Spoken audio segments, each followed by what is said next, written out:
Uber representatives are confused with Grubhub's decision to merge with Just Eat Takeaway, citing a higher offer price and frustration over disagreements about how to characterize regulatory risks, according to people familiar with the matter. Like ride-sharing, the food delivery industry will need consolidation in order to reach its full potential for consumers and restaurants, said an Uber spokesperson. That doesn't mean we are interested in doing any deal, at any price, with any player. Grubhub and Just Eat Takeaway announced merger terms after the bell on Wednesday.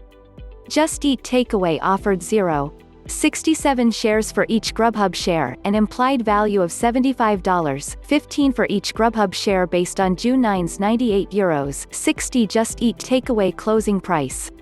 Still, Just Eat Takeaway shares fell more than 10% on Wednesday's news, lowering the offer to about $65.17 per Grubhub share. Uber offered 1,925 shares for each Grubhub share, valuing Grubhub at $67.04 based on Wednesday's close. Just Eat declined to comment. A spokesperson at Grubhub couldn't immediately be reached for comment.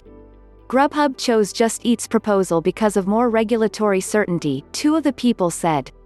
Uber was still negotiating antitrust and regulatory issues with Grubhub this week and had grown increasingly concerned with deal leaks and a New York Times story published on Tuesday detailing predatory fee practices from Grubhub, one of the people said. Uber felt its stock has more upside than shares of Just Eat, making it better currency for Grubhub shareholders, said two of the people. Some Uber representatives also questioned if Grubhub was more attracted to Just Eat's offer because it would keep current Grubhub executives installed running the business.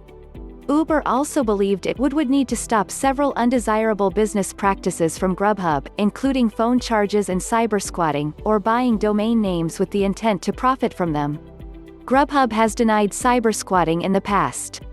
Grubhub felt increasing political pressure from several Democratic lawmakers who expressed concerns over a deal with Uber, which would create a new market leader in the U.S. online delivery space over rival DoorDash. In a letter to top antitrust officials last month, Sens.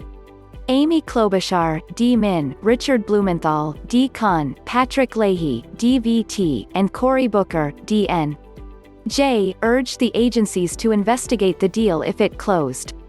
In a statement, Klobuchar said, "I have repeatedly raised concerns and advocated against a potential merger between Uber and GrubHub. During this pandemic, when millions are out of work and many small businesses are struggling to stay afloat, our country does not need another merger that could squelch competition. News that the Uber-GrubHub deal may not materialize would be good for both consumers and restaurants. GrubHub's deal with Just Eat is unlikely to garner as much regulatory attention as its possible combination with Uber."